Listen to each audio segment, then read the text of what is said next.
¿Me escuchan, jóvenes? Sí, buenas tardes, sí se le Sí, escucha. ingeniero, se escucha. Sí, se le escucha. Perdón por el retraso, jóvenes. Seguí agregándolos todavía porque tengo varios que todavía no pude conseguir agregar, pero creo que ya completé algunos, bueno, la mayoría.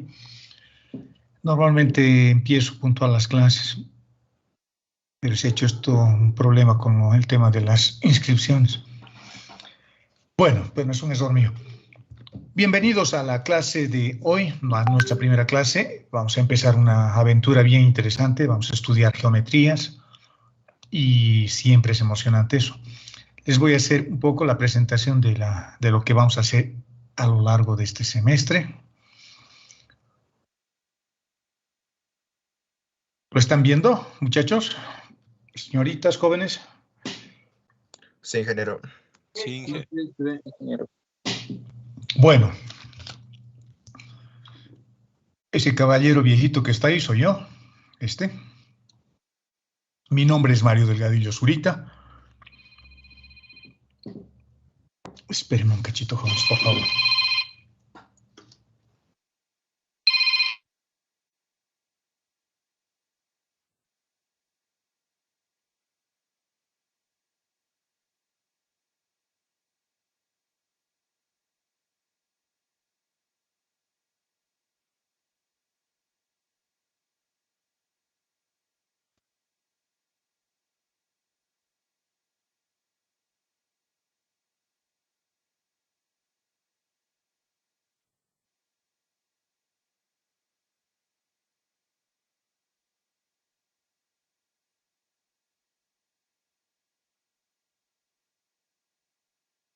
Jóvenes.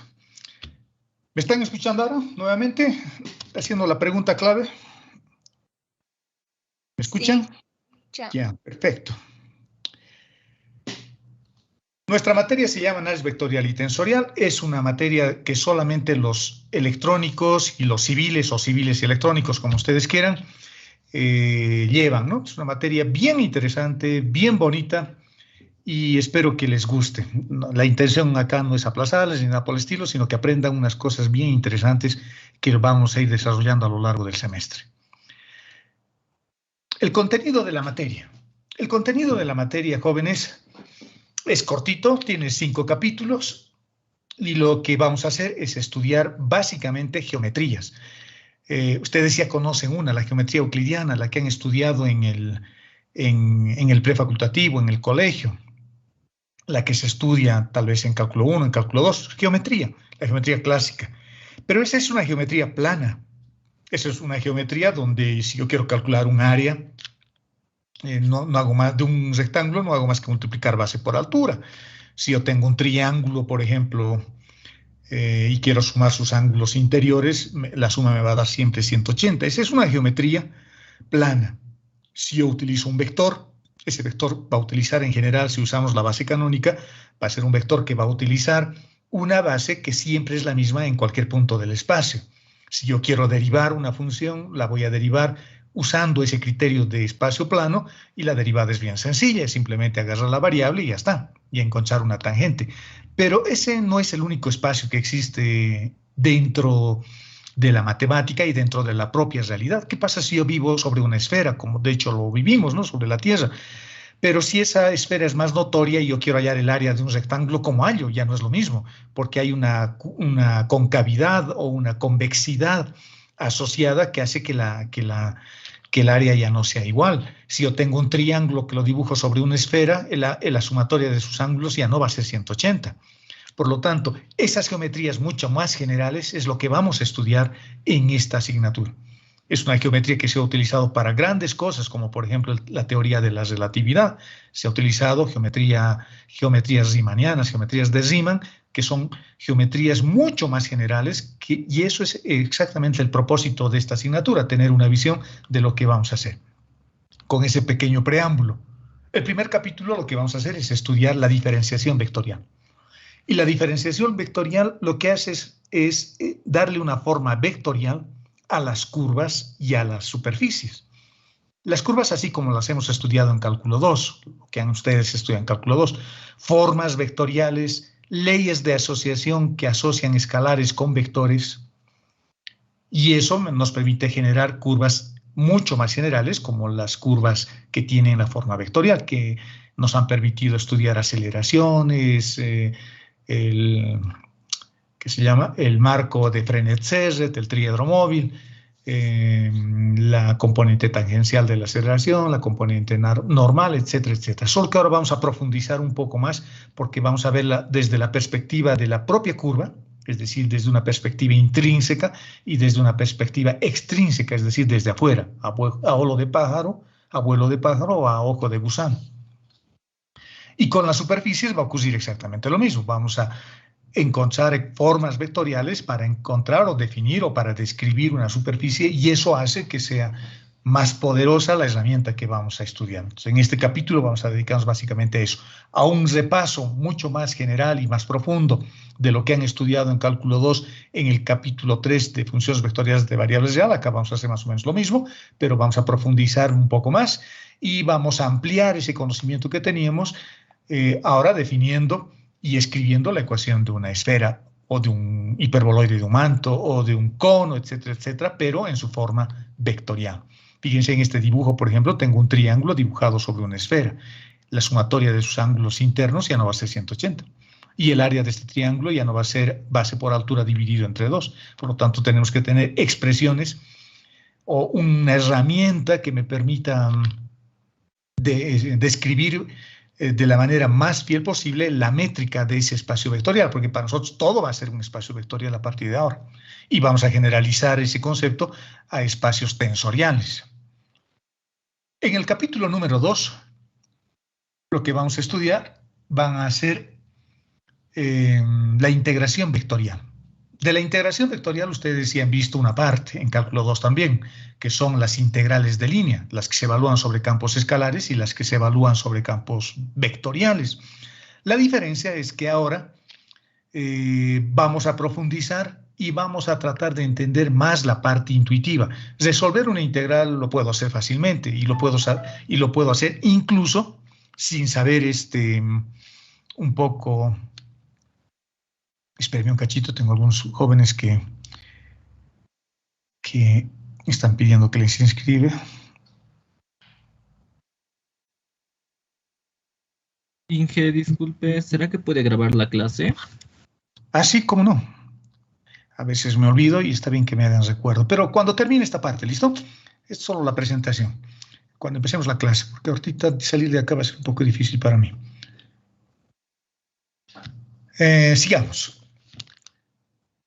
Eso es lo que vamos a estudiar en la parte de integración, es decir, las integrales de línea, y vamos a ampliar, digamos, ese conocimiento que ya habíamos desarrollado en cálculo 2, ahora resolviendo integrales de superficie. Además, es bien interesante cuando uno ve la parte intuitiva. Las integrales de línea, por ejemplo, de campos vectoriales, se evalúan siempre sobre las componentes tangenciales de esas líneas dibujadas como vectores, porque yo me estoy moviendo dentro de un campo vectorial. Y cuando yo evalúo una integral de línea, lo que estoy haciendo es evaluar cada uno de estos vectorcitos, pero solamente su componente tangencial. Y ese es el resultado de lo que vaya a calcular. Podría ser el trabajo, por ejemplo. En cambio, en las integrales de superficie, lo que vamos a hacer para evaluar, digamos, las integrales de superficie es tomar en cuenta las componentes normales ahora de eso. Eso es bien interesante, ¿no? Componentes tangenciales, componentes normales, cosas que hemos aprendido de siempre y que ahora los vamos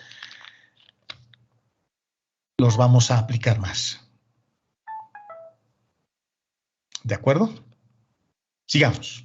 Eso es lo que vamos a estudiar en este capítulo. En la primera parte vamos a estudiar la diferenciación vectorial, curvas y superficies, y en este segundo capítulo vamos a estudiar lo que es la integración vectorial. Y eso es importante porque para los siguientes capítulos vamos a necesitar. El tercer capítulo lo vamos a dedicar a estudiar 3 teoremas fundamentales del cálculo vectorial. El teorema de Grimm, que ya lo conocen, vincula integrales de línea con integrales de superficie, elementos de línea con elementos de área.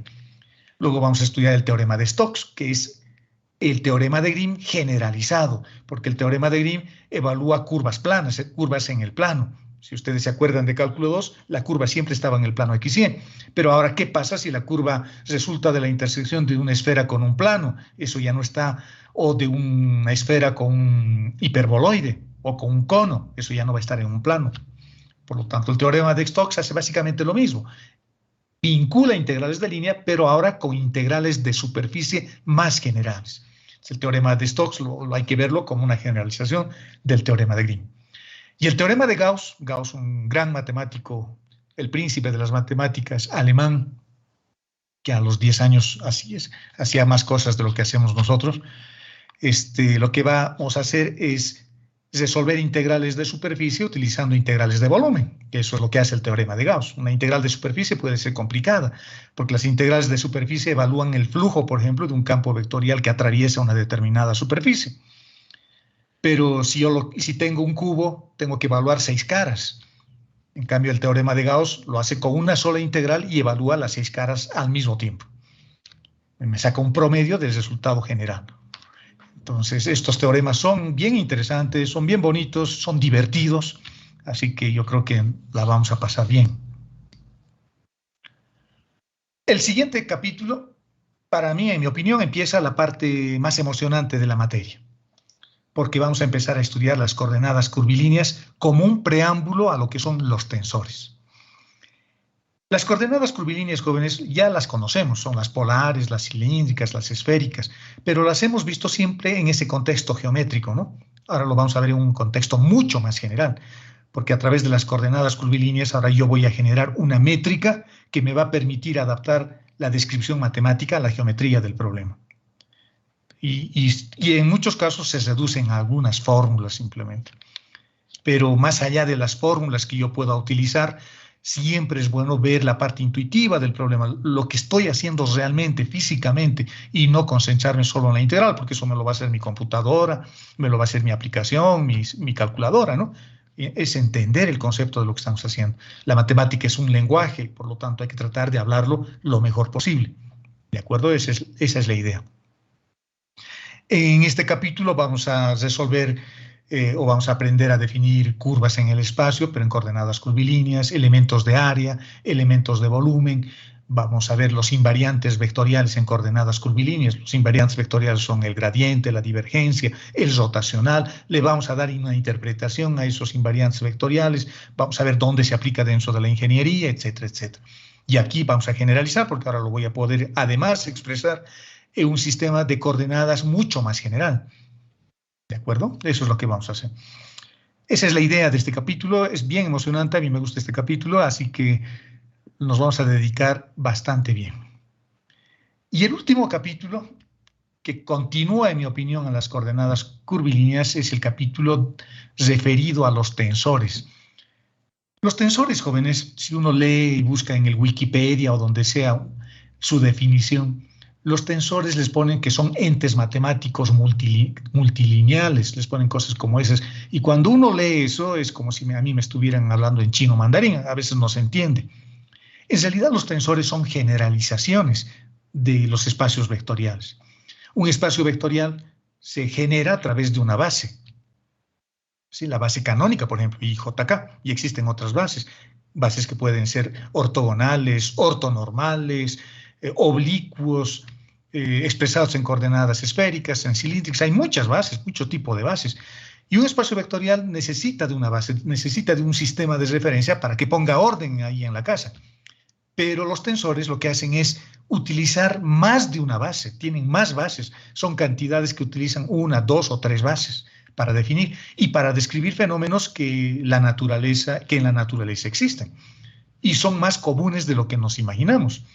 Por ejemplo, si yo quiero abrir una puerta, ese es un fenómeno tensorial, porque hay dos bases. Una base que describe la posición de la puerta y otra base que describe la aplicación de la fuerza. Por lo tanto, necesito dos bases para describir ese fenómeno. Cuando yo meto mi máquina de calcular en su estuche, ese es un fenómeno tensorial también.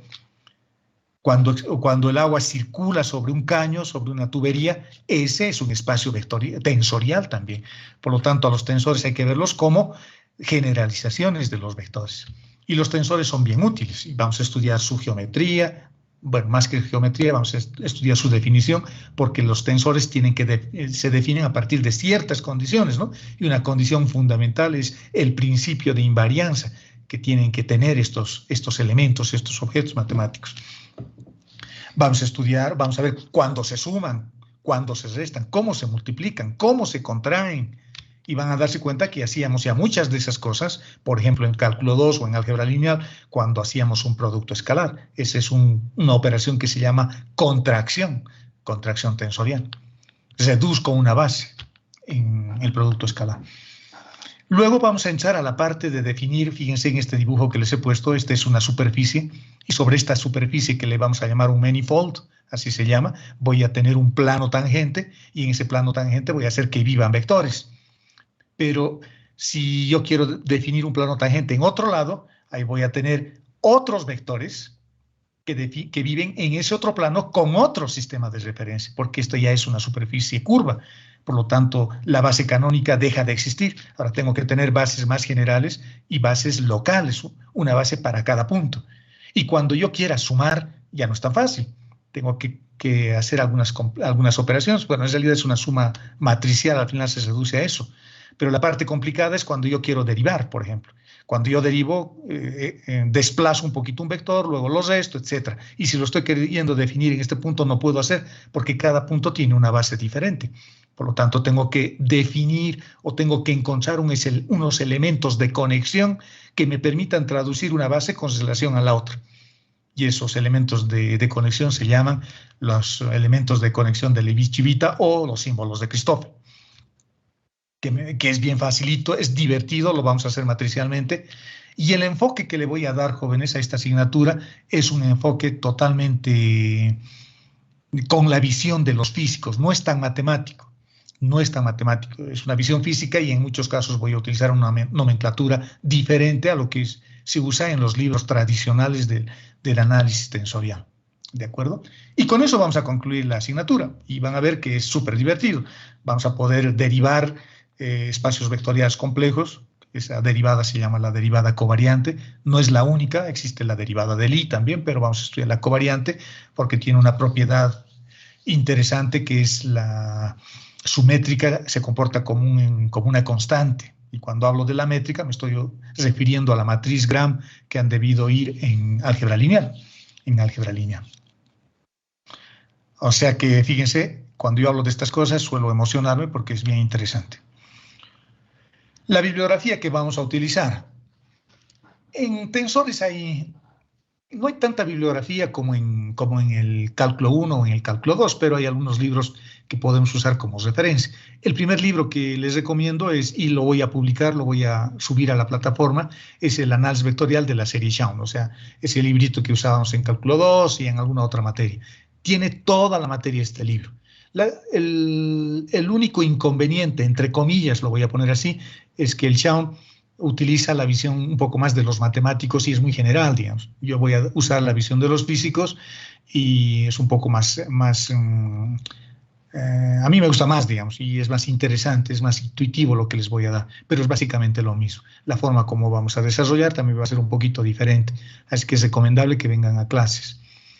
Otro libro interesante es Vectores y Tensores de Luis Santaló. Este es un autor argentino. Es interesante, es un libro clásico, súper antiguo, y no sé si lo tendré en PDF. Si lo tengo, lo voy a subir. Y si alguien lo consigue, me lo pasa para que yo lo comparta con ustedes. Hay otro libro que son Vectores y Tensores de Fred Hinckley.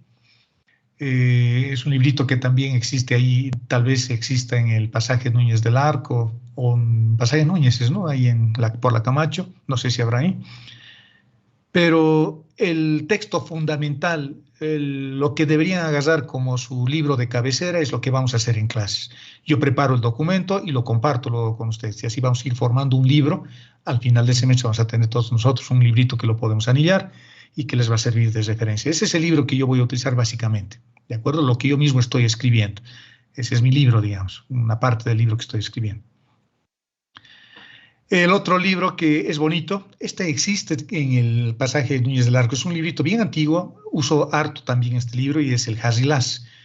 Es bien bonito este libro. No lo tengo en PDF, pero lo tengo en físico, digamos. Y este otro es uno nuevo que he encontrado, es un poco denso, pero se los pongo como referencia. Y hay en el internet esto está, lo he bajado del internet. Está en inglés y se llama An Introduction to Differentiable Manifolds and Riemann Geometry de William Butlin. Es un poco denso, solo os pongo como referencia simplemente para que lo tengan ahí, ¿de acuerdo?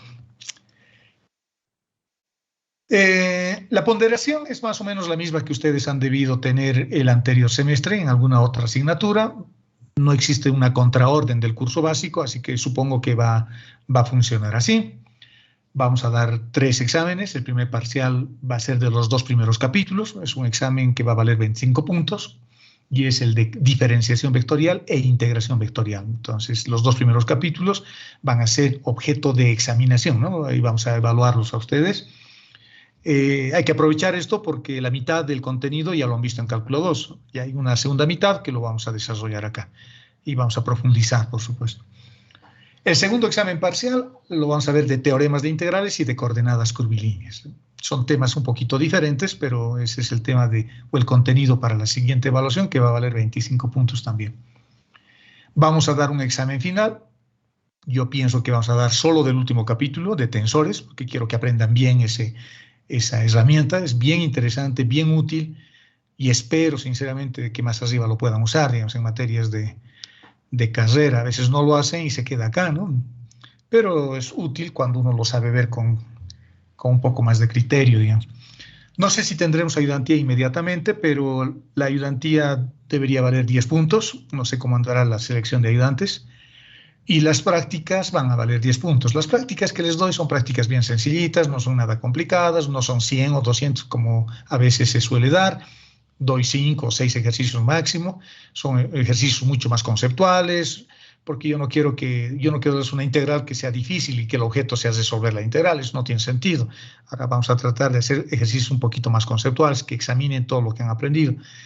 Y estas prácticas, bueno, lo que yo he estado haciendo hasta el semestre anterior es que van a tener validez si es que lo defienden.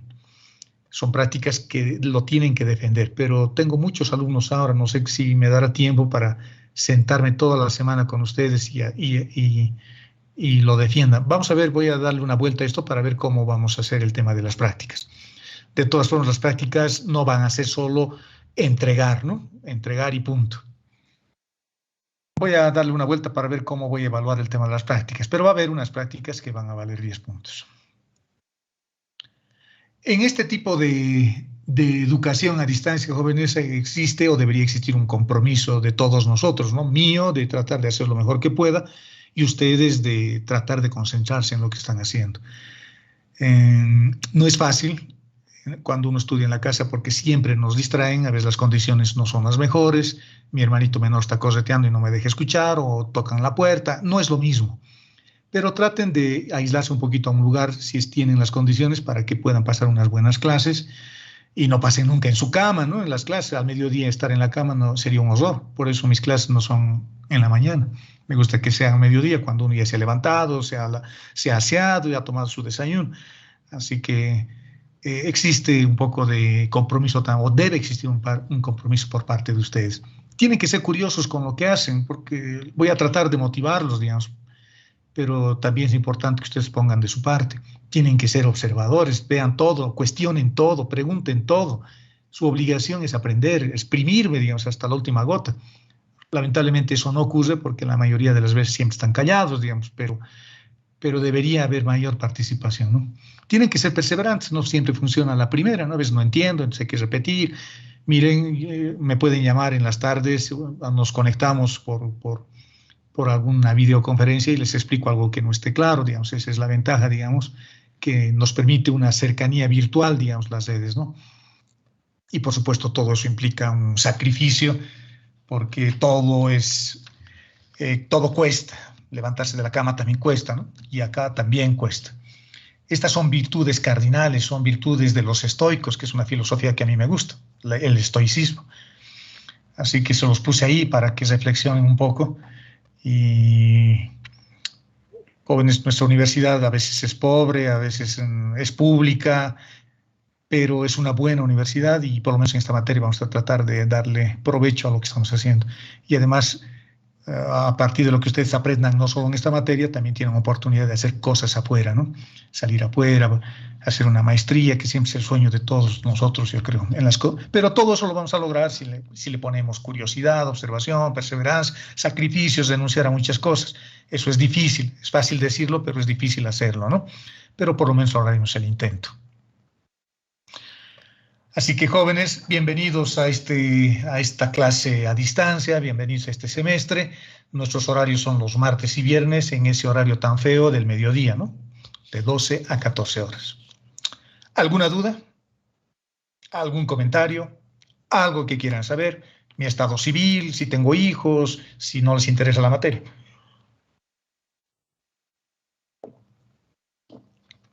Nada, todo está claro. Ok, Sí, ingeniero. perfecto, jóvenes. Adelante. Buen Inge, sobre la ponderación, ¿va a seguir siendo la misma? Es que en el cronograma que lanzó el curso básico hay tres exámenes parciales y uno final. Bueno, lo vamos a modificar en función a eso, ¿no? Si es que nos piden 3 exámenes parciales y un final, bueno, sería básicamente lo mismo.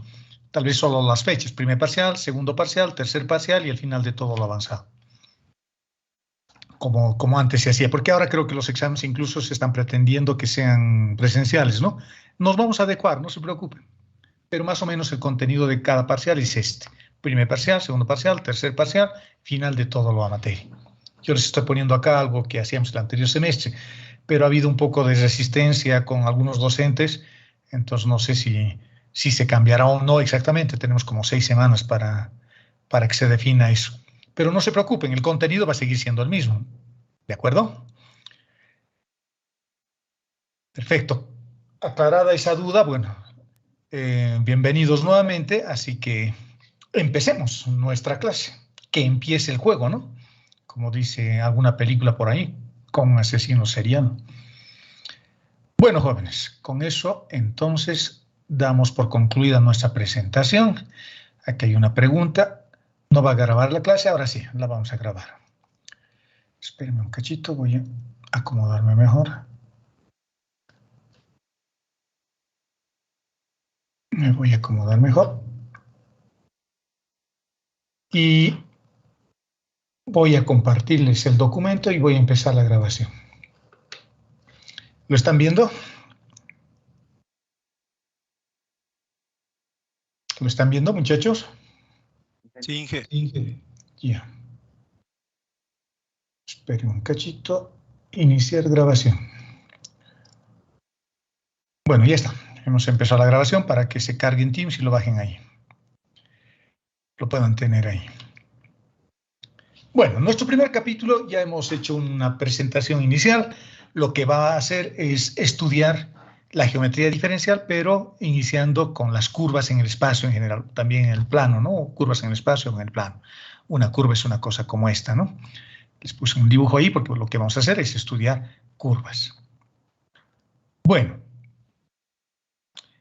esto no es un tema nuevo para nosotros, pero en general, jóvenes, las curvas son aplicaciones que vinculan dos conjuntos. Un conjunto, no sé si tengo un dibujito por ahí, por acá.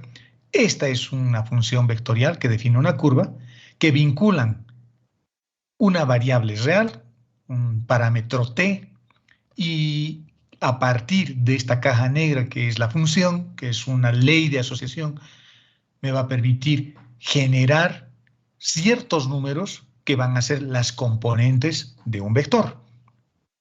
¿De acuerdo? Esto para mí es un vector. Primera componente x1, segunda componente x2, tercera componente x3 y así sucesivamente. Y puedo tener también la componente xn.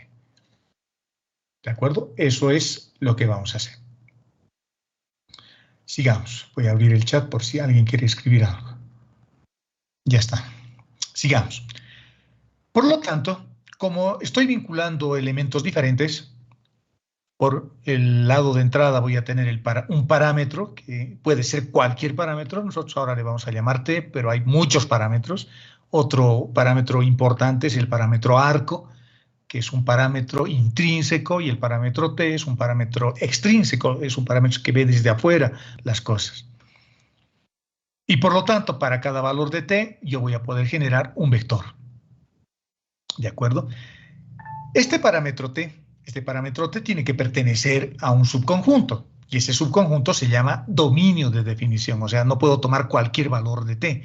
Tengo que tomar solo algunos valores de t que me permitan tener vectores con componentes reales. No vamos a hablar de vectores con componentes imaginarios, números complejos. Las componentes son reales, es decir, que voy a trabajar en el dominio real. Si bien voy a tener un vector, las componentes de ese vector tengo que asegurarme de que sean reales. Y para eso tengo que elegir o escoger adecuadamente el parámetro t. Eso se hacía en cálculo 2, ¿no? Y todos los elementos agrupados, digamos, en un conjunto que me permiten tener vectores con componentes reales se llama dominio de definición. Ahora, estas funciones las puedo escribir así. Las puedo escribir como una n-upla ordenada. Lo puedo escribir como una combinación lineal de su base. Los puedo escribir, que sería la siguiente forma de representar. Los puedo representar también en una forma matricial, a través de una matriz columna o a través de una matriz fila. Por lo tanto, al ser un vector, lo puedo manipular de diferente manera. Ojo, ya no lo voy a representar como un segmento de línea orientado, ¿no? Con una flechita, digamos. Eso ya no existe para nosotros. Esa es la visión de los físicos. Hacer representaciones gráficas a través de esas flechas, ¿no? Acá vamos a utilizar o n-uplas, o combinaciones lineales, o formas matriciales. Son formas matemáticas, son formas desde la visión de los programadores o de los matemáticos. Los programadores utilizan matrices, los que hacen programas, en Python, lo que sea. Y los matemáticos utilizan n-uplas, por ejemplo, o combinaciones lineales como está acá, ¿no? Acá. Cada una de estas componentes, x1, x2, x3, x sub n en general, se denomina la coordenada, la componente. Fíjense, estoy hablando de cosas que todos nosotros conocemos. Cada x sub i, cualquiera de estos que están por acá, es la coordenada del vector. Es la componente del vector. ¿De acuerdo? Y la función f de t, como es un vector, por supuesto que tiene que estar definida o referida respecto a una base vectorial. Los vectores necesitan siempre referirse a alguien, necesitan un punto de orientación, un esquema de orientación. Y ese esquema de orientación es la base, ¿no? La base que es, como ustedes saben, han visto en álgebra lineal seguramente y en cálculo 2, las bases son en general elementos que me permiten escribir el vector como combinaciones lineales y además son los que están generando los vectores. Cualquier vector siempre tiene que referirse a una base. Y cuando yo uso una base, necesariamente necesito componentes, porque las componentes son las proyecciones del vector sobre la base. ¿De acuerdo? Eso es lo que hacemos, es lo que se estudia, ¿no? Y es el dominio de definición. Y es el dominio de definición que lo puse acá en este lenguaje más matemático, digamos. Acá. Y es el dominio de definición. Un real vinculado con un espacio vectorial de dimensión n. Esa es la definición matemática, digamos, ¿no? Y vinculo estos objetos t, estos parámetros t, para generar vectores. Y esta es la gráfica que les mostraba hace un momento, ¿no? Meto el parámetro t por este lado y a este otro lado genero vectores. Las componentes del vector que van a estar referidas a una base. Esa es la forma, ¿no?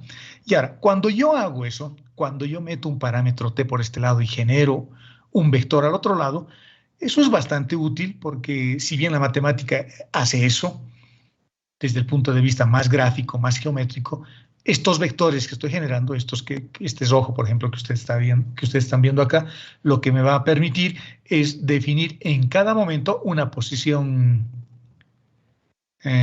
espacial. Digamos ahí, para cada valor de t yo estoy generando un nuevo vector y ese nuevo vector me va a ir describiendo una curva como les estoy mostrando. Por ejemplo, para esta función vectorial, coseno de t en la base i más seno de t referido a la base j más t veces k, lo que estoy haciendo es generar una rosca circular. Estoy generando una curva. Por lo tanto, las curvas se escriben de forma vectorial, o también como la intersección de dos superficies, como también seguramente lo hacían en cálculo 2, ¿no? Pero en general, la forma más interesante para nosotros va a ser siempre la forma vectorial, esta.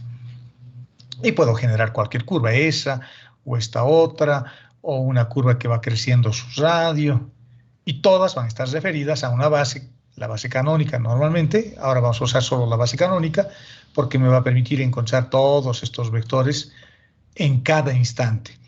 Por lo tanto, como a mí me gusta darle siempre una interpretación más real para que no quede esto tan árido, el parámetro t podría ser el tiempo. Pues para cada instante, para cada momento temporal, lo que yo voy a tener es un vector que me da la ubicación espacial de un punto. Por lo tanto, voy a tener, estas funciones pueden representar ecuaciones de movimiento, si le quiero dar una interpretación mecánica donde t es el tiempo, ¿no? Por lo tanto, esta es una visión extrínseca de las curvas. Extrínseca quiere decir que lo estoy viendo desde afuera, como en el dibujo. Yo lo estoy viendo en mi pantalla, yo no estoy sobre la curva. Yo estoy viéndolo desde afuera. Y esa es la visión que tengo cuando utilizo el parámetro t. Existe otro parámetro, como ustedes conocen, el parámetro arco. Cuando yo utilizo el parámetro arco es como si yo me estuviera moviendo sobre la propia curva. Por eso se dice que es un parámetro intrínseco. O sea, hay dos formas de entender las curvas, ¿no? Y cada una tiene sus ventajas. A veces conviene verla la curva desde afuera y a veces conviene verla sobre la propia curva. Entonces, eso es lo que vamos a ir viendo a lo largo de este capítulo. Otras formas matemáticas para representar estas funciones, bueno, aquí está, esta que teníamos acá, coseno de t. Aquí estoy representándolo como una combinación lineal de su base, donde coseno de t, seno de t y t son las componentes del vector, son las proyecciones del vector sobre la base canónica ortonormal IJK. Lo puedo representar simplemente como una terna ordenada, donde cada una de estas funciones son las componentes, o le puedo dar una visión matricial, digamos. La matriz no es más que un arreglo de números, ¿no? En este caso, ese arreglo es un arreglo columna. Tengo 3 filas y una sola columna. El dominio de definición. ¿Cómo hallo yo el dominio de definición? Bueno, el dominio de definición es una cosa como esta, ¿no? Fíjense que cada una de estas funciones son funciones escalares y cada una tiene su propio dominio. Tiene su propio dominio. Por ejemplo, el coseno de t, su dominio de definición va desde 0 hasta 2pi. Así doy una vuelta completa. Y este otro también. Y t puede ir desde menos infinito hasta infinito. Cuando yo los intersecto, el dominio de definición con este y con este, la intersección de los 3 dominios de definición es el dominio de definición de la función vectorial. Y es fácil de entender así, ¿no? Por ejemplo, si la primera componente, su dominio de definición, voy a dibujar una recta real. Una recta real.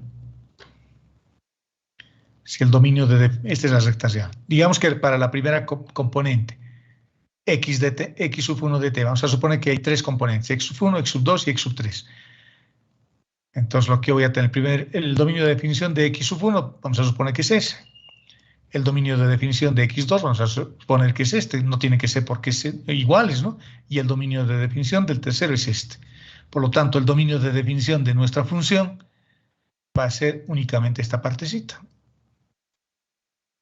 Porque es la intersección. Hasta ahí. Nada más.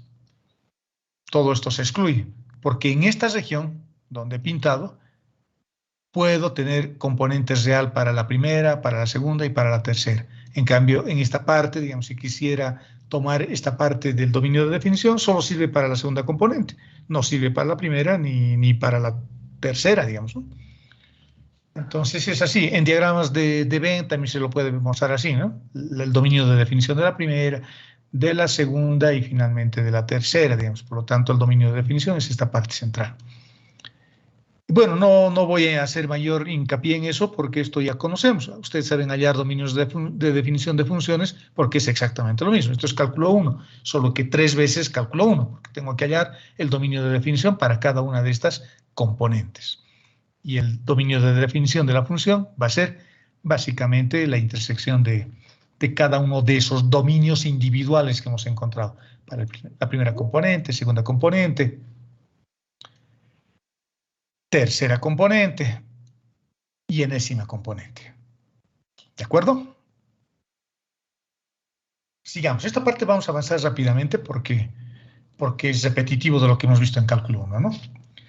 Vamos a tener una función vectorial, o cálculo 2, perdón. Vamos a tener una función vectorial definida así como ya lo hemos visto. En general tiene una forma geométrica que son curvas, un espacio vectorial de dimensión n y se alimenta de números reales, ¿no? Su dominio de definición está en el cuerpo real. ¿Cómo hallo el límite de estas funciones? Bueno, el límite se define de esta forma. El límite es cuando yo hallo límites, cuando yo quiero reemplazar el valor de t en alguna de las componentes y me encuentro que esa componente está enmascarada.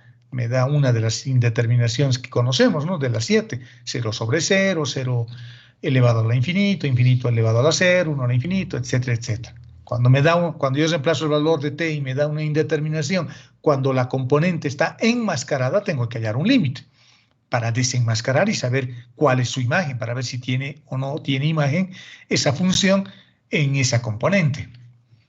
La definición es sencilla. Cuando t tiende a t sub 0 de esta función, lo que debería yo obtener es simplemente un vector que lo puedo dibujar. Sin embargo, esta definición, al igual que la definición de cualquier límite, está sujeta a ciertas condiciones, ¿no? Primera, que el valor de t nunca es t sub 0, tiende a t sub 0. Eso dice la primera ecuación que tienen acá.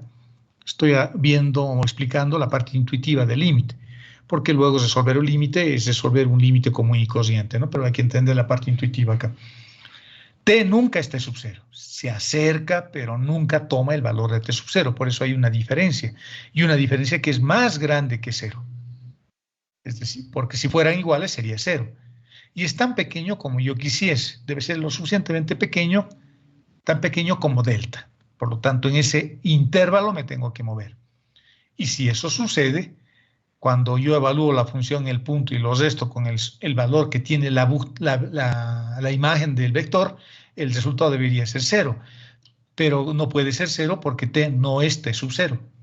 Me voy a aproximar mucho, esto va a ser muy pequeño, pero no va a ser exactamente igual. Por lo tanto, eso me está diciendo que los límites, desde el punto de vista intuitivo, son aproximaciones, ¿no? En realidad no es simplemente agarrar y evaluar y reemplazar, son aproximaciones.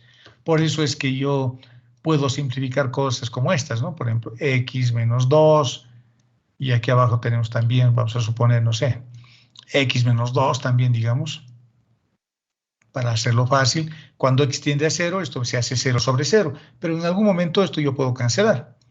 Cuando factorizo o lo que sea, si alguien podría pensar, pero usted está factorizando ceros. No, no estoy factorizando ceros, lo que pasa es que no se está entendiendo el concepto de límite.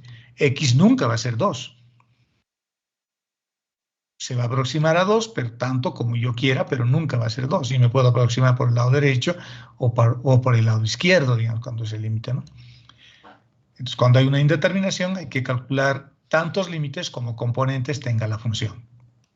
Y eso es lo que está expresado en la siguiente, en ese teorema, ¿no?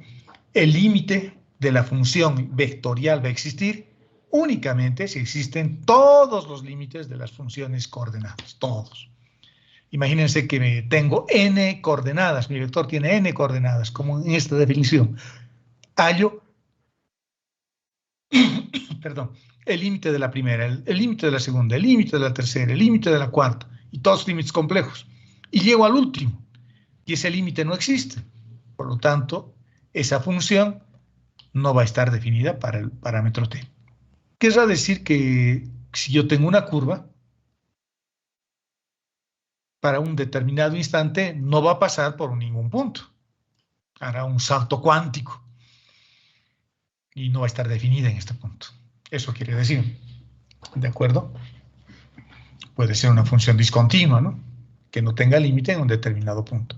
Eso es lo que normalmente se estudia cuando uno ve límites, ¿no? Propiedades de los límites. Vamos a suponer que tengo como resultado u sub 0 de este primer límite que hemos calculado. Vamos a ver que el resultado de este otro segundo límite es b sub 0, cuando t tiende a t sub 0 y t tiende a t sub 0 en ambos casos. Cada una de estas va a ser un vector diferente, una función vectorial diferente. Y acá tenemos un tercer límite, pero de una función escalar. Fíjense, h no tiene una flechita. es una función escalar. Veamos, si yo quiero hallar el límite de dos funciones vectoriales que se están sumando, ojo, nunca pierdan de vista de que estas funciones son vectores, y si bien son vectores funcionales, es decir, vectores función, mejor así, porque dependen de un parámetro t, pero siguen cumpliendo con todas las leyes y propiedades, con las leyes de composición interna o la ley de composición externa de los espacios vectoriales. Es decir, puedo hacer sumas, puedo multiplicar un vector por un escalar, puedo seguir haciendo lo mismo de siempre. Y además, en este caso, estoy usando la base canónica. ¿Qué pasa si yo quiero hallar un límite? Bueno, eso es fácil, ¿no? De una suma. O sumo las funciones y hallo el límite, o individualmente calculo los límites y ya tengo los resultados. En un caso es sub 0 y en otro caso b sub 0. Por lo tanto, simplemente lo sumo. Sumo los resultados. Se puede hacer eso. Si yo tengo un vector, perdón, un vector multiplicado por un escalar que es h, puedo calcular individualmente también los límites. El límite del escalar y el límite del vector, y luego multiplicarlos. Ojo, estas propiedades se cumplen mientras no haya una indeterminación, ¿no? Como son vectores, puedo realizar productos escalares o productos vectoriales y calcular su límite. Pero si tuviese los resultados previamente, antes de hacer el producto escalar o antes de hacer el producto vectorial, yo puedo hacer esos productos con los resultados que hemos obtenido. Y no se modifica, no se altera, no cambia el resultado en general. Estas son algunas de las propiedades. Ustedes deben saber otras. ¿Qué pasa si tengo una función exponencial? El límite sube al exponente, etcétera, etcétera. ¿No? Son las más importantes. Cuando uno habla de límite, invariablemente tenemos que caer en el concepto de la derivada de un vector. ¿De acuerdo? Cómo se derivan los vectores. Y esta es una derivada a la que le vamos a dar un poco de atención, porque es una derivada que se evalúa sobre un vector que está referido a la base canónica. Si no estuviese referido a la base canónica, la derivada sería diferente. ¿De acuerdo? Entonces, lo que ustedes hacían como derivadas en cálculo 1 de estas funciones, lo hacían fácilmente, solamente derivaban todas las componentes y punto. Pero en muchos casos, cuando la base no es canónica, cuando la base no es la base canónica, hay que introducir unos términos adicionales que van a estar referidos a las derivadas además de cada una de las bases. La base canónica tiene una gran ventaja, es una base que solo usa valores numéricos, ¿no? 1, 0, 0, perdón, 0, 1, 0 o 0, 0, 1. Sus componentes son totalmente constantes, son constantes, ¿no? ¿Cómo se define la derivada? La derivada se define como siempre. Es la misma derivada desde cálculo 1. Tengo que hallar un límite de un valor incremental que es delta t y ese valor incremental tiene que tender a 0. ¿Qué es lo que hacemos? Fíjense, en la definición del límite lo que hacemos es lo siguiente. Tengo este vector. Creo que el dibujo lo tengo más abajo, pero aquí lo voy a dibujar para que se entienda mejor. Tengo el vector r. Al vector le estoy llamando ahora r. Al vector función, r. Luego le sumo un pequeño incremento de tiempo. Imagínense que este vector me está dando una determinada posición acá. Y le aumento un valor de delta t, es decir, que me muevo un poquito en el tiempo y tengo otra posición. Eso sería este vector. Luego los resto. ¿Puedo restarlos? Por supuesto, porque estoy usando la base canónica. Porque este vector y este vector, desplazado un poquito en el tiempo, usan base canónica y por lo tanto usan la misma base porque la base no cambia. La base se lo dibuja acá, ¿no? Acá. Eso. Y J, digamos, y en el espacio tendremos K más. Pero este puntito, si quisiese dibujar este vector en este punto, es decir, desplazarlo, digamos, desplazarlo a este punto, lo evalúo ahí. ¿Este vector en qué base va a estar? Va a seguir en la base canónica porque la base canónica es constante y lo puedo dibujar acá, al vector I y al vector J. ¿De acuerdo? Entonces, todo lo que estamos haciendo es para bases ortonormales, porque la base canónica no es la única, para bases ortonormales, es decir, módulos unitarios de los vectores de la base y además todos entre sí mutuamente perpendiculares. ¿De acuerdo? Sigamos.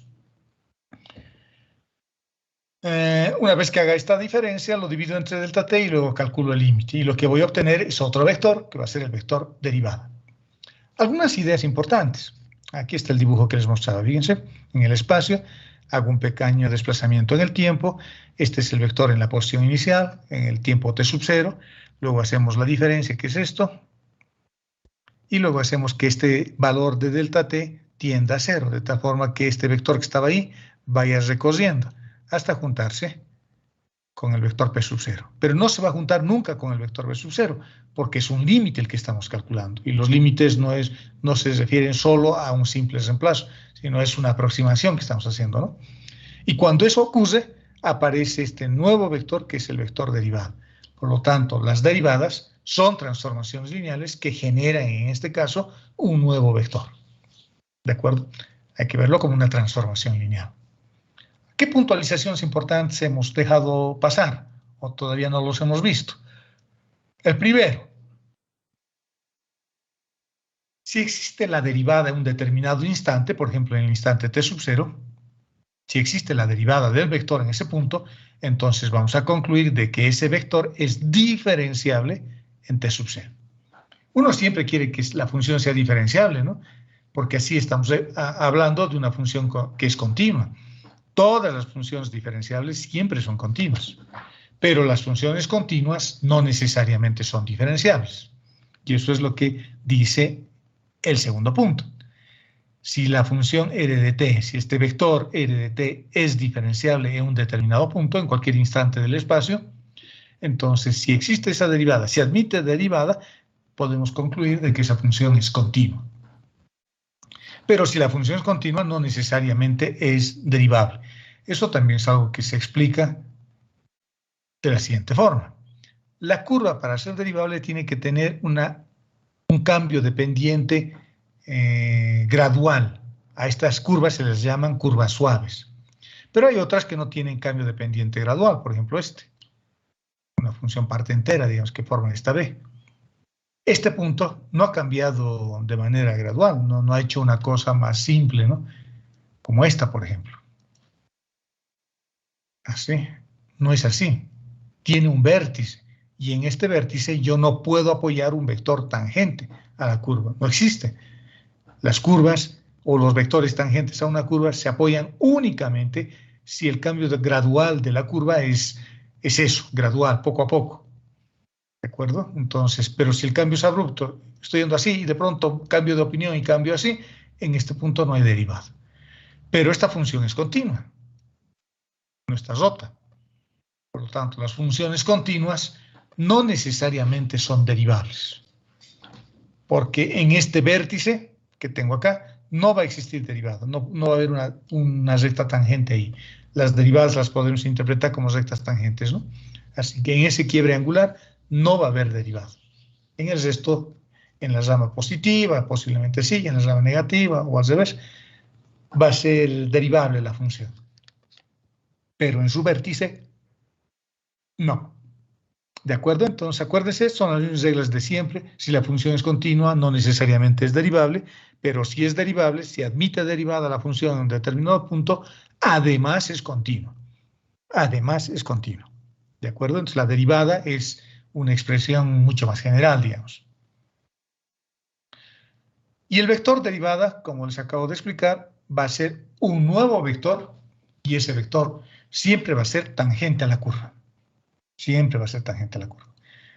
Si esta es la curva, la derivada en cualquier punto de su dominio, por ejemplo en este puntito,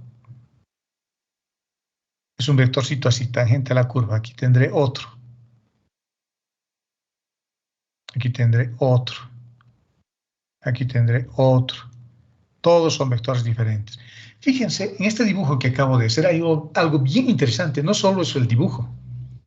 Si yo quisiese averiguar la distancia de este punto hasta este punto, tengo que usar una longitud de arco. Tengo que calcular una longitud de arco. Y las longitudes de arco son maximales. Es decir, son leyes de asociación, son funciones, pero que yo meto por un lado ya no un vector, ya no el parámetro t. Meto por un lado en la caja negra toda una función. Por este lado meto toda una función. por ejemplo, la ecuación de esta curva. La ecuación de esta curva. Y a la salida me va a dar un número. Y ese número va a ser la longitud del arco. ¿De acuerdo, jovencitos? ¿Me están escuchando? ¿Me están escuchando? Sí, ingeniero. Perfecto. Sí, ingeniero. Queridos niños, tienen que contestar cuando o preguntar cuando hay dudas. No me enojo yo, ¿listo? Si me enojo, no importa, no voy a poder hacer nada. En clases presenciales les arrojaba mis marcadores, pero aquí no puedo. Si arrojo eso, lo voy a partir en dos mi pantalla. Así que no hay problema. ¿De acuerdo? Entonces, una longitud de arco es un maximal. Es un maximal.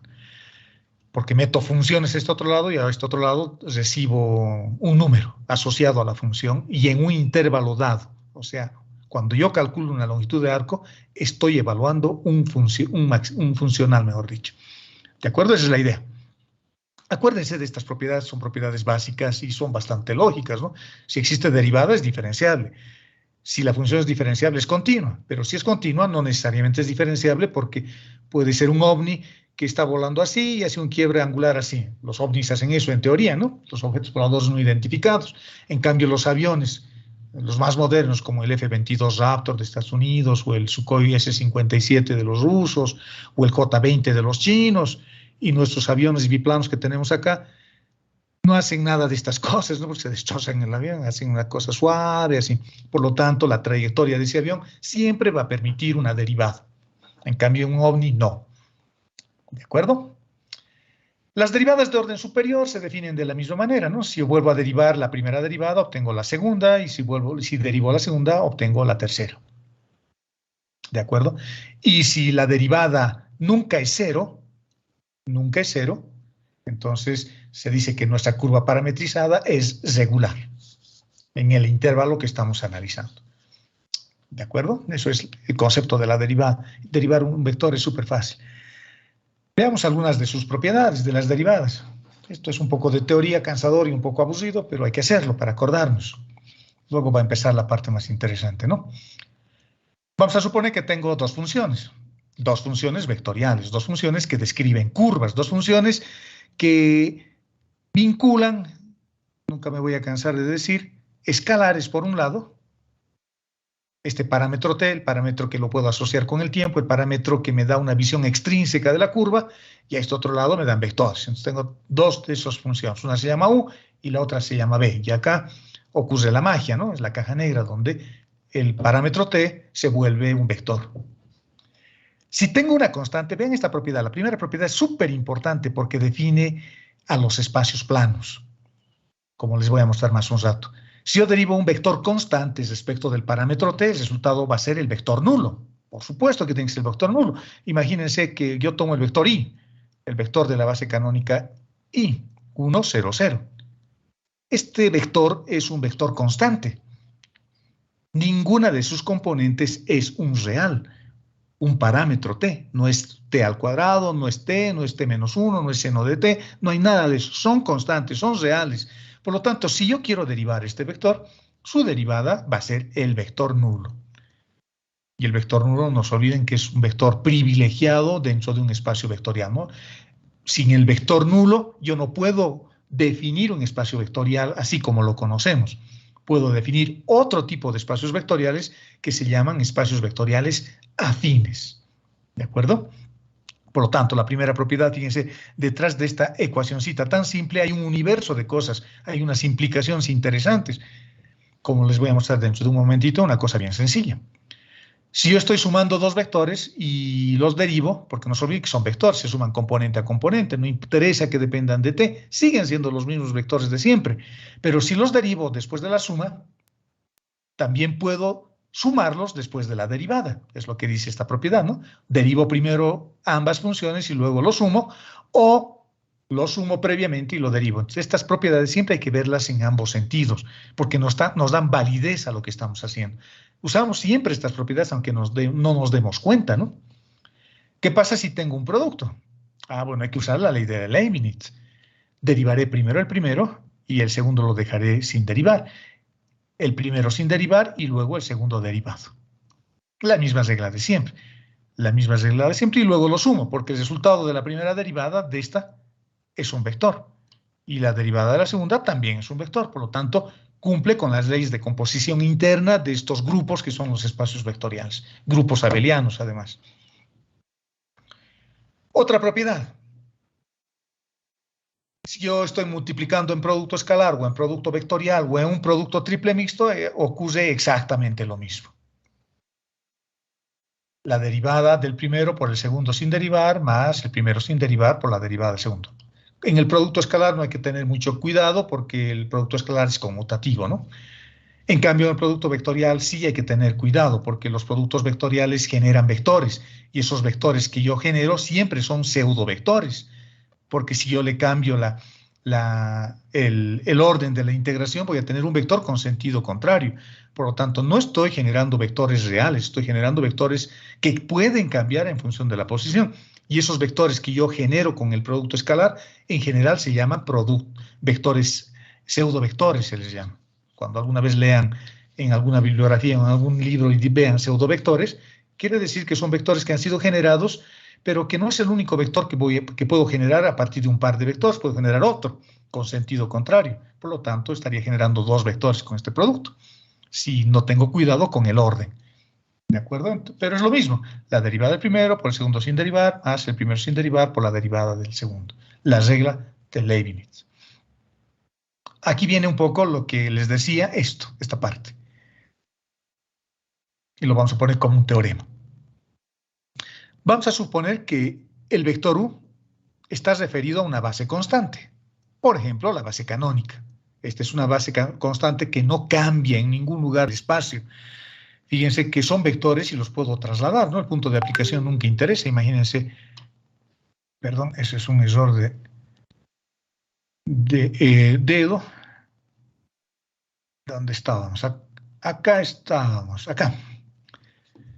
Fíjense, voy a dibujar en el plano, pero en el espacio es exactamente lo mismo. Y tengo los ejes coordenados, que son espacios vectoriales de dimensión 1, y que entre ambos estoy generando un espacio vectorial de dimensión 2. Este es el vector base del eje X y este es el vector base del eje Y, que son subespacios, ¿no? Subespacios vectoriales. Ahora, si yo tengo un vector y lo quiero dibujar, por ejemplo, no sé, los vectores los puedo dibujar donde yo quiera, siempre y cuando use la base canónica. Digamos, lo quiero dibujar ahí. En general, debería dibujarlo acá como un vector de posición, pero lo puedo dibujar acá. ¿Por qué puedo hacer eso? Eso puedo hacer porque estos vectores, si los traslado paralelamente, eso se llama transporte paralelo, el vector I y el vector J, eso se llama transporte paralelo. Si los traslado, este vector sigue referido a la base canónica, porque este no cambia de dirección y este tampoco, porque son vectores de base fija, de base constante, de números de componentes constantes, mejor dicho. Entonces lo puedo cambiar. Y eso ocurre únicamente si los vectores son constantes. La base canónica por eso es tan simple, tan elegante y la que más se utiliza, ¿no? Eso ocurre. Cuando eso tenemos, cuando los vectores de la base son constantes, la derivada del vector se traduce, ya no calculando el límite, se traduce simplemente derivando y utilizando las reglas de derivación para cada caso, solamente las componentes. Solamente las componentes. Porque si no tuviese un vector componente constante, tendría que aplicar estas reglas, el inciso C. Tendría que derivar la constante, que sería la componente, por el segundo sin derivar, que sería I. Luego, ¿qué dice? Luego, la constante sin derivar, es decir, la componente A sub 1 sin derivar, por la derivada de la base. Y lo que yo voy a generar, jóvenes, ya no va a ser un vector. Si utilizase una base que no es una base constante. Lo que voy a generar es otra cosa. La transformación lineal que le estaría haciendo ya no es por invariancia, porque cuando yo derivo una función o yo integro una función, le estoy haciendo una transformación lineal. Estoy generando otra cosa a partir de algo. Por lo tanto, esta definición de derivada de componente a componente solamente se puede realizar si la base es constante. Si no fuese constante, tengo que conectar las componentes con unos símbolos de conexión que se llaman símbolos de Christoffel. Pero ahora no nos vamos a preocupar de eso. Nuestra base es constante porque es la base canónica y por lo tanto es lo mismo de siempre. ¿De acuerdo? Pero nunca hay que perder de vista lo que estoy comentando ahora. Esto es lo que vemos respecto a las curvas, ¿no? Lo que se ve usualmente. Derivadas, límites. Fíjense que no estoy poniendo ejemplos de cómo se deriva un vector. Bueno, eso es súper fácil, ¿no? Lo pueden hacer. Tampoco se pregunten esas cosas en el examen. Derívemelo este vectorcito. Eso es perder un poco el tiempo. Fíjense, si yo quiero derivar esta función, este vector, coseno de t, seno de t, t, su derivada será menos seno de t, coseno de t y 1. Su segunda derivada será, no sé, es coseno de t negativo, este se volverá seno de t negativo y este será 0. Y lo puedo volver a derivar, etcétera, etcétera. Pero solo la primera derivada es tangente a la curva. La segunda derivada ya no. La tercera menos. ¿De acuerdo? Entonces hay que ver otras cosas. De eso se trata, todo esto que estoy contándoles y posiblemente aburriéndolos. Ya está. Vamos a hablar ahora de funcionales. Los funcionales, ya les dije, que son leyes de sucesión. Son funciones también, pero fíjense, no se le llama función, se le llama funcional. Porque a este lado, lo que les he explicado hace rato, ya no meto el parámetro t, ya no meto el parámetro arco, ya no meto un real, como siempre lo hemos hecho. Ahora acá meto una función.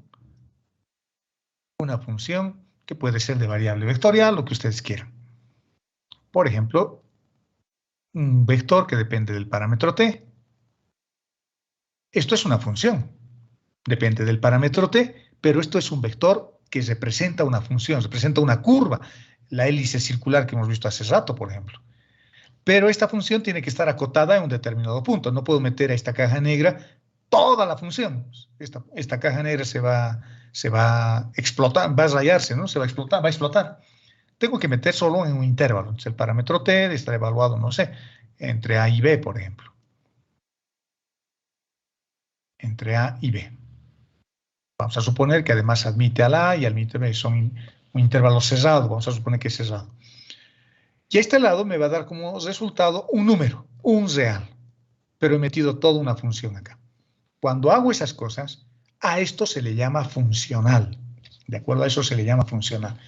Son funciones también, pero al tener una variable que es una función, por eso se llama función, pero siempre tiene que estar acotado. Y la longitud de arco, jóvenes, la longitud de arco, cuando yo calculo la longitud lineal de una curva entre un punto A y un punto B, lo que estoy definiendo es un funcional. Y a ese funcional también se le llama rectificación de la curva.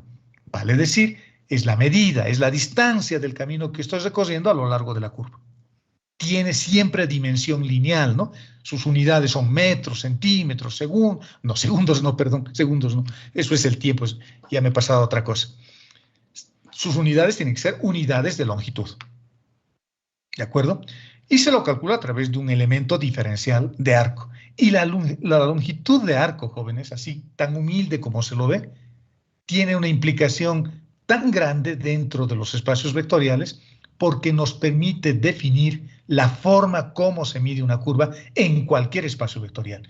Y me permite definir un concepto bien importante que se llama la métrica del espacio vectorial. La forma como yo mido distancias, áreas, volúmenes, lo que ustedes quieran, dentro de un espacio vectorial mucho más general que el euclidiano.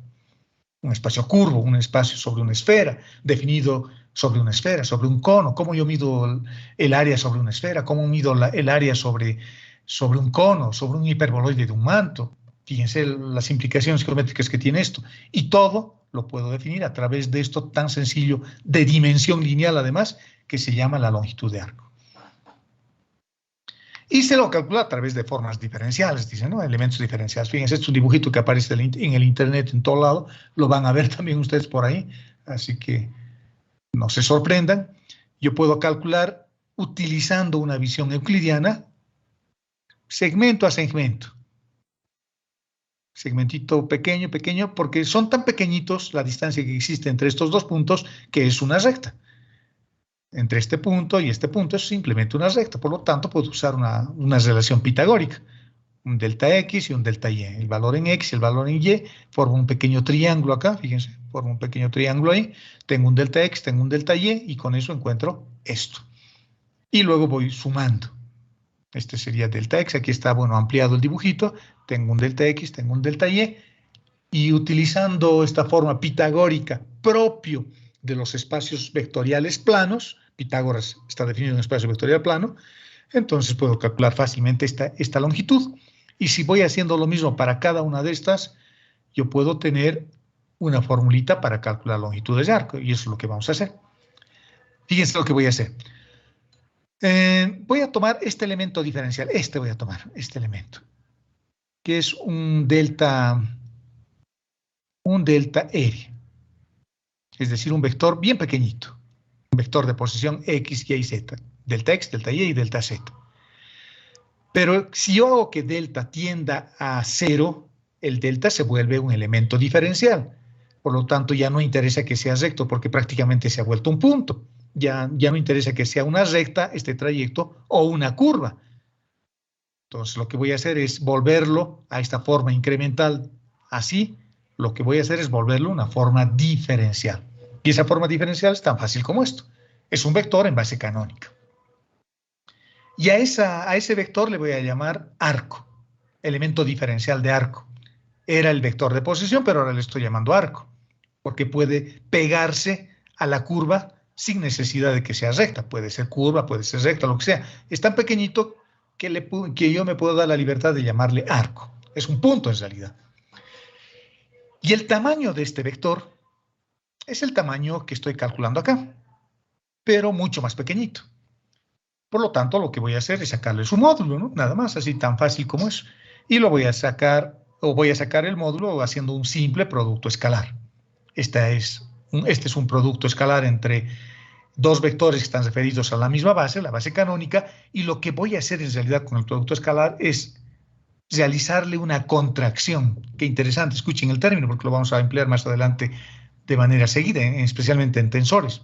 El producto escalar hace una contracción, porque yo tenía dos elementos referidos a una base y después de la contracción tengo un elemento que no está referido a ninguna base, se ha vuelto un escalar, le he hecho una contracción. El producto escalar tiene ese efecto. Y como estoy en base canónica, el producto escalar es tan fácil como esto. Le saco la raíz cuadrada y a partir de la raíz cuadrada, aplicando cuadraturas a ambos lados, le aplico una cuadratura acá y le aplico una cuadratura acá, y por el teorema fundamental del cálculo se eliminan, despejo ese, y tengo un funcional. A eso se le llama funcional. Y no es más que la rectificación de una curva, es la longitud del arco, porque está referido a un intervalo. Lo voy a referir desde el punto A hasta el punto B. Por lo tanto, está acotado. Y cuando esta función está acotada y le meto a una caja negra que es la integral, lo que yo voy a obtener es un resultado numérico que en este caso representa la longitud lineal a lo largo del trayecto, a lo largo del camino, a lo largo de la curva que estamos estudiando. Fíjense, cuando uno empieza a ver estas cosas, no es solo la formulita, ¿no? Es lo que significa, la interpretación que le estamos dando. Y cuando uno entiende esas cosas que uno hace, esto se pone más interesante. Cuando yo hallo longitudes de arco, desde mi visión, desde mi experiencia, desde lo que a mí me gusta, porque hay muchas formas de expresar esta fórmula, a mí me gusta expresarla así, con elementos diferenciales. Pero no es la única forma. Ustedes en cálculo 2 tal vez han visto otras, tal vez han visto esta misma expresión como el módulo de la primera derivada de la función, que está expresada como un vector, por el diferencial de t. Así también se lo expresa, ¿no? Esta formulita. Esta es la que aparece en general en todos los libros. Pero a mí me gusta expresarla así, porque para mí es, no sé, más intuitivo, digamos, más intuitivo. Acá ya está definido la variable que voy a usar, t. Acá no está definido qué variable voy a usar, porque hay tres, hay diferencial de x, diferencial de y, diferencial de z, por lo tanto a mí me da más grados de libertad para poder escoger qué variable voy a usar. Y vamos a ver eso con los ejemplos a continuación. Fíjense, el primer ejemplo me están diciendo que yo hay una expresión para calcular la longitud de arco para una curva plana expresada en términos de las variables x y y. Perfecto. Es decir, no tengo la forma vectorial. Tengo una cosa como esta, por ejemplo, y igual a x al cuadrado más 2, por ejemplo, o menos 2. Tengo así. No es un vector esto. ¿Lo puedo volver un vector? Sí. Puedo volverlo un vector. Puedo utilizar la parametrización de Monge. La parametrización de Monge dice que x, por ejemplo, es igual a t. Usa las mismas variables. Y como ya tengo y va a ser igual a t al cuadrado menos 2. T al cuadrado, eso es t por si acaso, por favor, porque x es igual a t. T al cuadrado menos 2. Fíjense, he usado la parametrización de Monge. Eso se llama parametrización de Monge. Cuando tengo curvas planas es fácil parametrizar una curva porque uso parametrización de Monge. Monge con g. Y a una de las variables llamo t, por ejemplo, y la otra la despejo y ya tengo un vector. Meto el parámetro t por este lado y por este otro lado obtengo x y obtengo y, porque ya sé cuánto vale x y ya sé cuánto vale y en términos del parámetro t. Pero vamos a suponer que no quiero hacer nada de esto. Yo no quiero hacer esto. Quiero utilizar directamente esta curva. ¿Cómo hago? Me baso en esto. Mi curva está en el plano, por lo tanto no tiene diferencial de z, se queda con diferencial de y simplemente. Y lo que voy a hacer es un simple truco o manipulación algebraica. Voy a factorizar el diferencial de x. Al factorizar el diferencial de x, esto se vuelve 1. Este aparece dividido entre el diferencial de x elevado al cuadrado. Y voy a tener fuera de la raíz un diferencial de x. Porque he factorizado el diferencial de x. Fíjense, he encontrado una longitud para encontrar, esto hacía en cálculo 1 posiblemente, pero ahora tengo una formulita a partir de esto para hallar la longitud o calcular la longitud de arco de cualquier curva plana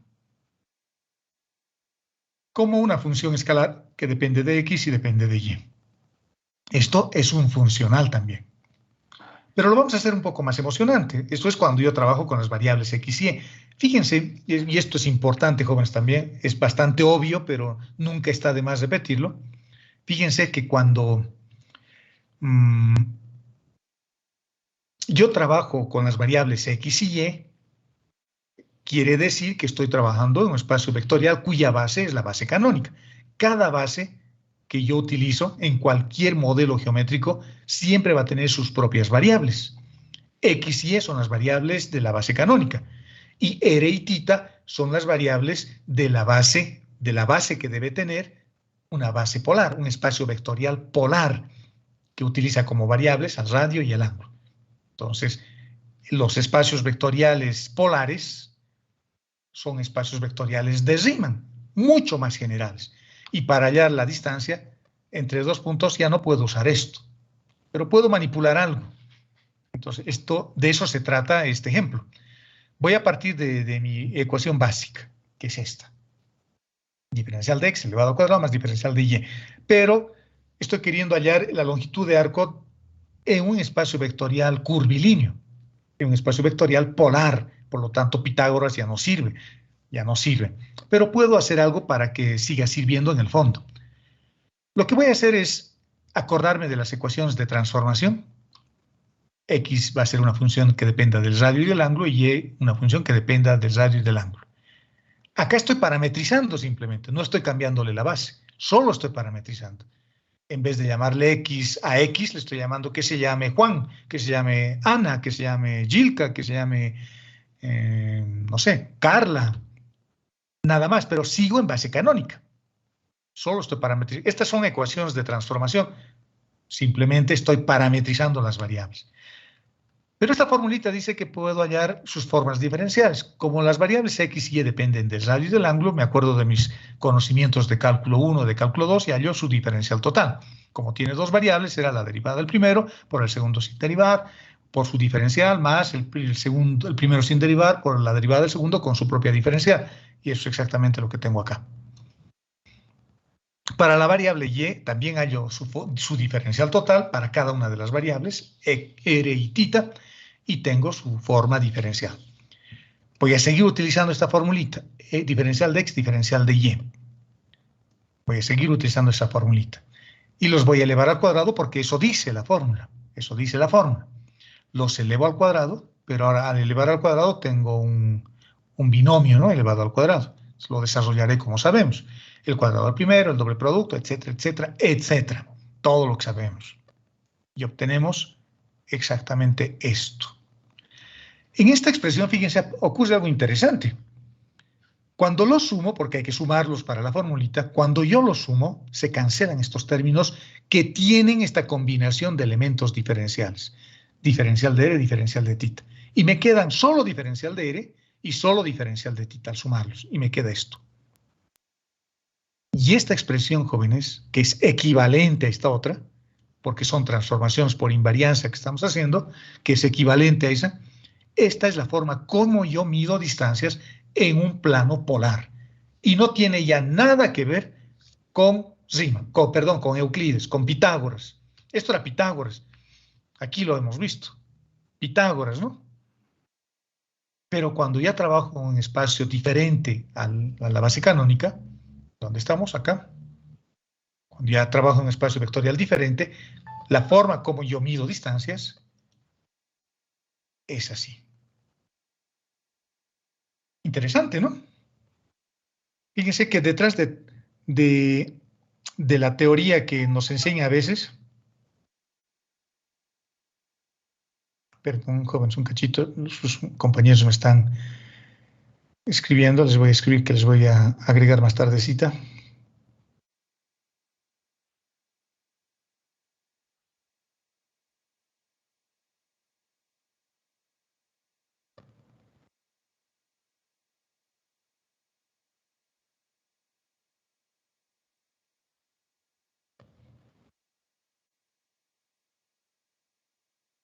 Ya, sigamos. Fíjense que a partir de esta fórmula tan sencilla, básica para mí, porque a mí me gusta usar esta, yo he generado una nueva fórmula para encontrar longitudes de arco, pero en un espacio vectorial curvilíneo. Así de fácil. Fíjense la implicación teórica que tienen todas estas cosas que estamos viendo, que a veces lo hacemos sin darnos cuenta. Para mí sería fácil explicar esto hay que hacer, derivar, sumar y ya está, pero estaríamos perdiendo la esencia de lo que estamos haciendo, ¿no? Por lo tanto, la longitud de arco ahora dentro de un espacio vectorial curvilíneo lo puedo calcular haciendo más o menos el mismo procedimiento. Hemos hallado esta fórmula, voy a factorizar, voy a despejar una de las variables como hicimos acá. Acá había despejado el diferencial de x, aquí voy a despejar el diferencial de θ. Al despejar o al factorizar voy a tener una expresión como esta. Este diferencial de θ al cuadrado se va a cancelar con esta, me queda simplemente esto, y el r al cuadrado por el diferencial de θ va a quedar como esto. He factorizado simplemente y ya tengo una expresión para calcular longitudes de arco cuando la curva está expresada en coordenadas polares. Y fíjense que ya no es una expresión euclidiana, ya no es pitagórica. Ahora esto es una expresión riemanniana. Estoy trabajando en un espacio vectorial de Riemann. Y la longitud de arco, este funcional que estamos estudiando, que estamos repasando ahora, es fundamental cuando yo quiero estudiar, ya me había adelantado hace rato, cuando yo quiero estudiar la métrica de un espacio vectorial. Y es una métrica, es una expresión, es un objeto matemático asociado a una matriz. Y una matriz que se llama el tensor métrico. Por ejemplo, la métrica asociada al espacio vectorial tridimensional pitagórico es la matriz identidad, el factor idéntico, como se llama también. En cambio, la métrica asociada al espacio polar es diferente. Es una matriz diagonal también, pero ya no es unitaria en la posición 22. Ahora, ¿de dónde han salido todas estas cosas? ¿De dónde ha salido todo esto? Para que entendamos, para que podamos hacerlo con otros modelos. Cuando hemos hallado la longitud de arco elevado al cuadrado, para el primer caso, fíjense que yo tenía diferencial de x elevado al cuadrado. Perdón por mi letra, jóvenes. Tal vez ustedes lo puedan hacer más bonito en su cuaderno. De hecho, lo van a hacer más bonito. Tenía diferencial de y elevado al cuadrado, más un diferencial de z en el espacio, estoy hablando del espacio, más un diferencial de z, así lo pondremos, elevado al cuadrado. Qué fea mi letra, pero de esta expresión sale esta matriz. Porque este elemento elevado al cuadrado quiere decir que hay dos diferenciales de x. Diferencial de x por diferencial de x. Y x se lo asocia con el número 1, dándole un valor numérico, una representación numérica. X es la variable 1, y es la variable 2, y z es la variable 3. Y en esta expresión tengo la variable 1 dos veces. Por lo tanto, eso equivale a la posición 11 de la matriz. Esta otra es la variable y multiplicado dos veces, es decir, diferencial de y por diferencial de y. Es decir, tengo y dos veces. Esa es la posición 22 porque y es la variable 2. Por lo tanto, en la posición 22 coloco 1. Lo mismo para este. Z es la variable 3. Por lo tanto, tengo 3 dos veces. Por lo tanto, en la posición 3 tengo dos veces. No hay componentes cruzadas. No hay diferencial de x. No hay diferencial de x por diferencial de y, por ejemplo. Si hubiese esta componente, esta es la componente 1 y esta es la componente 2. Por lo tanto, en la posición 12 tendría que poner un 1. ¿Se da cuenta? De ahí ha salido. A eso se le llama métrica. Bien sencillo, nada complicado. Y eso es lo que hice también para este caso, para el tema polar. Porque esta es la variable 1. Por lo tanto, y además no hay un coeficiente numérico acá que no sea el 1. 1, por eso va el 1 ahí. No hay derivadas, no hay términos cruzados. Fíjense, se han eliminado. El diferencial de R y el diferencial de θ se ha eliminado. Se han eliminado cuando hemos sumado. Por lo tanto, no hay acá, que sería diferencial de R, diferencial de θ, y este sería diferencial de θ, diferencial de R. No existen esos términos. Y este sería el diferencial de R dos veces. Por lo tanto, tenemos una métrica diagonal. Y cuando la métrica es diagonal, el espacio vectorial en el que estoy trabajando se dice que es ortogonal. Son vectores perpendiculares. Los vectores de la base canónica y JK son perpendiculares. Y los vectores que todavía no los conozco, ¿cuáles son? Los vectores de la base polar, también son perpendiculares. Solo que uno de los vectores es unitario y el otro, su módulo vale R. Fíjense que esta métrica, esta forma matricial de representar la métrica de un espacio vectorial, lo estoy obteniendo de la longitud de arco, de esto que estamos estudiando como un funcional. Y esa matriz que he generado es súper importante para un espacio variable. Ahora, aterrizando y para terminar con esto, vamos a hacer un pequeño ejemplito súper sencillo para que veamos cómo se maneja esto, ¿no? O recordar en realidad. Quiero hallar la longitud de arco de una función que está definida por estas componentes. Estoy en base canónica, siempre estoy en base canónica. ¿Y cómo yo sé que estoy en base canónica? Porque me dice X, me dice Y, me dice Z. Si me dijera R y me dijera θ, entonces ahí ya estuviera trabajando en base polar y ya no puedo usar esta ecuación. Ya no podría utilizar esta ecuación para hallar la longitud de arco, tendría que usar esta otra. ¿De acuerdo? Entonces, las variables me dicen qué fórmula voy a usar, en otras palabras. Y me lo están acotando, t que varía entre 1 y e. Por lo tanto, esto es un funcional. Lo he dibujado es esto, y lo he dibujado en MATLAB. ¿De acuerdo? En MATLAB. Como tengo que utilizar esta fórmula, diferencial de x elevado al cuadrado, más diferencial de y al cuadrado,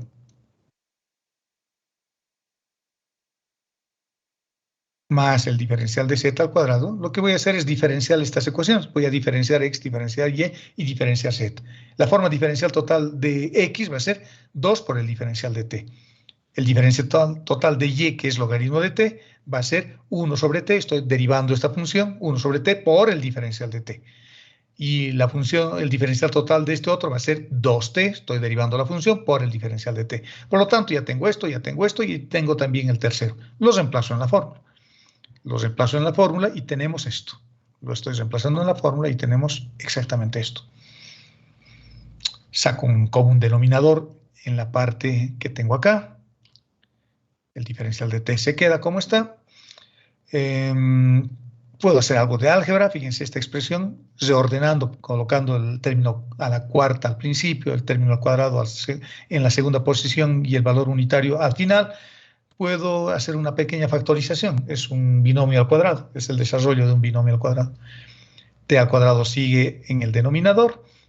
Hay que sacarle la raíz, porque no se olviden que esto es como raíz. Le saco la raíz y me queda esto. Por el diferencial de t.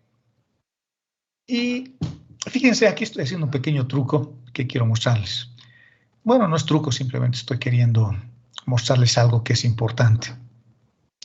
El elemento diferencial de t lo estoy llevando al otro lado.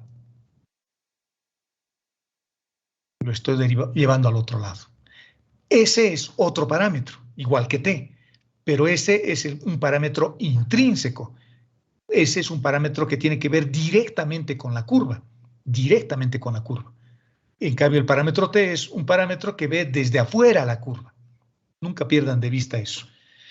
Y cuando estas dos variables, una intrínseca y la otra extrínseca, las utilizo para hallar una derivada, cuando yo hallo la derivada del arco respecto del tiempo, lo que obtenemos es el módulo de la primera derivada respecto del parámetro t, es decir, un vector tangente en módulo. Y ese módulo lo puedo llamar velocidad, porque si u de t es la ecuación de movimiento de una partícula, su primera derivada es la velocidad. Entonces, la longitud de arco está asociada a la velocidad, y la velocidad siempre es tangencial. Estas cosas son tan bonitas cuando uno los va analizando que siempre me emocionan.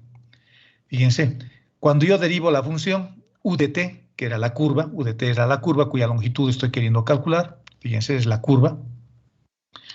Esta curva la hemos dibujado acá, y vamos a suponer que es esta la curva. La longitud de arco está asociado a los vectores tangentes. Calculo el vector tangente en cada punto, le saco el módulo y lo sumo. Eso es lo que estoy haciendo. Pero estoy sumando elementos diferenciales. Por lo tanto, estoy sumando elementos así bien pequeñitos pegados directamente a la curva. Pegados directamente a la curva. Qué bonito, es lo que estoy haciendo. Fíjense, exactamente eso estamos haciendo. Estoy sumando, estoy agregando unos elementos diferenciales bien pequeñitos y los estoy sumando y en la suma final lo que obtengo es la longitud de todo esto. Nada más, luego lo integramos y el resultado es esto. ¿De acuerdo? Y con eso damos concluida nuestra clase, la primera clase del semestre. La siguiente vamos a estudiarla con más profundidad al parámetro arco. Vamos a hacerle un cambio de parámetro a la función y a esa parametrización le vamos a llamar parametrización natural. Por lo tanto, la curva la vamos a poder expresar o en términos del arco, es decir, con una visión desde adentro, desde la propia curva, o en términos de t, es decir, con una visión desde afuera de la curva. ¿De acuerdo? Ambas tienen sus ventajas y ambas tienen sus propiedades propias, valga la redundancia. Bueno, jóvenes, con eso damos por terminada la clase. Vamos a parar la grabación porque no tiene sentido que esté habilitada. Y lo van a tener ya seguramente la grabación ahí en la plataforma en un momento más o en este momento. Y este documento lo voy a subir en horas de la tarde mientras voy incluyendo a algunos de ustedes todavía que están pendientes de ser agregados. ¿Listo? Esta tarde tengo que trabajar fuerte. Nos vamos a ver el viernes y espero que esta clase haya sido divertida. Yo me he divertido bastante y no haya sido aburrida. Ok, muchachos. Nos vamos entonces y hasta el viernes. ¿Alguna pregunta antes de que nos vayamos?